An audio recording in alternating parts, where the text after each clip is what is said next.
ചെങ്കോട്ടയിൽ ആക്രമണം നടത്തിയ ഭീകര സംഘം ഡൽഹിയിൽ വൻ ഭീകരാക്രമണത്തിന് പദ്ധതിയിട്ടതായി റിപ്പോർട്ട്. PMC വിഷയത്തിൽ കത്തയച്ചത് LDFന്റെ രാഷ്ട്രീയത്തിന്റെ വിജയമെന്ന് ബിനോയ് വിശ്വം. നമസ്കാരം. ഈ മണിക്കൂറിലെ ഏറ്റവും പ്രധാനപ്പെട്ട 10 വാർത്തകളുമായി ജനയുഗം ഓൺലൈൻ മോജോ ന്യൂസിലേക്ക് സ്വാഗതം. ചെങ്കോട്ടയിൽ ആക്രമണം നടത്തിയ ഭീകര സംഘം ഡൽഹിയിൽ വൻ ഭീകരാക്രമണത്തിന് പദ്ധതിയിട്ടതായി റിപ്പോർട്ട്. ഫരീദാബാദ് ഭീകര സംഘമായിരുന്നു ഡൽഹിയിൽ വൻ ഭീകരാക്രമണത്തിന് പിന്നിൽ. കഴിഞ്ഞ റിപ്പബ്ലിക് ദിനത്തിൽ ചെങ്കോട്ടയിൽ ആക്രമണം നടത്താനായിരുന്നു പദ്ധതി. ദീപാവലി ദിനത്തിൽ ഡൽഹിയിൽ തിരക്കേറിയിടത്തും സ്ഫോടനത്തിന് പദ്ധതിയിട്ടിരുന്നുവെന്ന് അന്വേഷണ സംഘം കണ്ടെത്തി.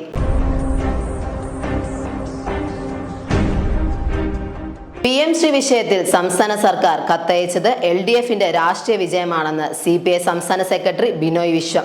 ഇന്ത്യയിലെമ്പാടും വിദ്യാഭ്യാസ രംഗത്തെ RSSന്റെ നുഴഞ്ഞുകയറ്റത്തിനെതിരായ വിജയം കൂടിയാണ് ഈ പിന്മാറ്റം. RSSന്റെ അജണ്ടയ്ക്കെതിരായി വിദ്യാഭ്യാസ രംഗത്ത് സമരം ചെയ്യുന്ന വിദ്യാർത്ഥി അധ്യാപക പ്രസ്ഥാനങ്ങളുടെ വിജയത്തിന് വേണ്ടിയുള്ള LDF സംഭാവനയാണിതെന്നും ബിനോയ് വിശ്വം മാധ്യമങ്ങളോട് പറഞ്ഞു.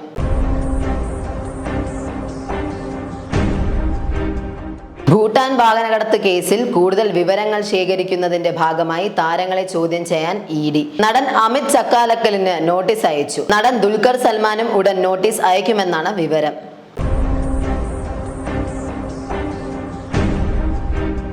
തദ്ദേശ തിരഞ്ഞെടുപ്പിന്റെ പശ്ചാത്തലത്തിൽ സംസ്ഥാനത്തെ പൊതുവിദ്യാലയങ്ങളിൽ ക്രിസ്മസ് പരീക്ഷ തീയതികൾ മാറ്റം വരും.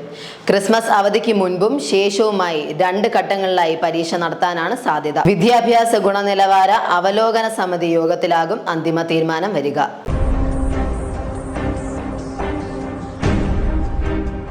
കേരളത്തിന് വീണ്ടും അംഗീകാരം. 2026-ൽ നിർബന്ധമായും കണ്ടിരിക്കേണ്ട വിനോദസഞ്ചാര കേന്ദ്രങ്ങളുടെ പട്ടികയിൽ കൊച്ചിയും. Booking.com തയ്യാറാക്കിയ 10 ട്രെൻഡിംഗ് ഡെസ്റ്റിനേഷനുകളുടെ പട്ടികയിലാണ് കൊച്ചിയും ഇടം നേടിയത്. കൊച്ചി ഇടം നേടിയത് ലോകോത്തര ഡെസ്റ്റിനേഷനുകൾ ഉൾപ്പെട്ട പട്ടികയിലാണ്.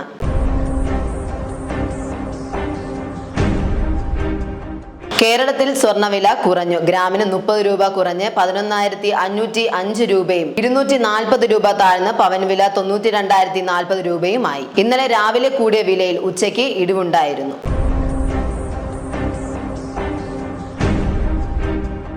ശ്വാസതടസ്സത്തെ തുടർന്ന് മുംബൈയിലെ ബ്രീച്ച് കാൻഡി ആശുപത്രിയിൽ ചികിത്സയിലായിരുന്ന നടൻ ധർമ്മേന്ദ്ര ആശുപത്രി വിട്ടു. ഇന്ന് രാവിലെ ഏകദേശം 7:30യോടെയാണ് അദ്ദേഹത്തെ ഡിസ്ചാർജ് ചെയ്തത്. നടൻ പൂർണ്ണ ആരോഗ്യവാനാണെന്ന് കുടുംബം അറിയിച്ചു.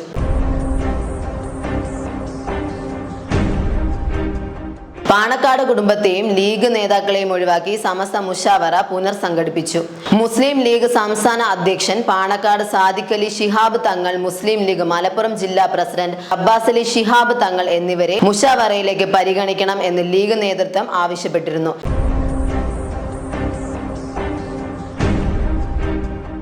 പാലക്കാട് നഗരസഭയിലെ BJPയുടെ സ്ഥാനാർത്ഥികളെ സംബന്ധിച്ച് തമ്മിൽ തല്ല് രൂക്ഷമാകുന്നു. സ്ഥാനാർത്ഥി നിർണയത്തിലും പാർട്ടിയിൽ നിലനിൽക്കുന്ന പോര് മറനീക്കി പുറത്തു വന്നിരിക്കുന്നു. സംസ്ഥാന വൈസ് പ്രസിഡന്റ് C കൃഷ്ണകുമാറിനെ അനുകൂലിക്കുന്ന പക്ഷവും എതിർപക്ഷവും തമ്മിലാണ് പോര് ശക്തമാക്കിയിരിക്കുന്നത്.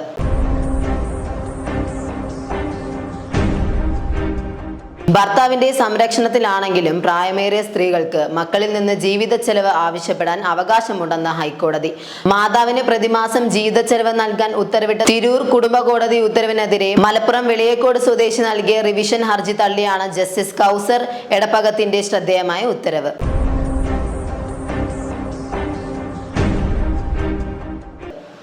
ജനയുഗം ഓൺലൈൻ മോജോ ന്യൂസിലൂടെ വീണ്ടും കാണാം. കൂടുതൽ വാർത്തകൾക്കും വീഡിയോകൾക്കുമായി ജനയുഗത്തിന്റെ വെബ്സൈറ്റ്, YouTube ചാനലുകൾ സന്ദർശിക്കുക.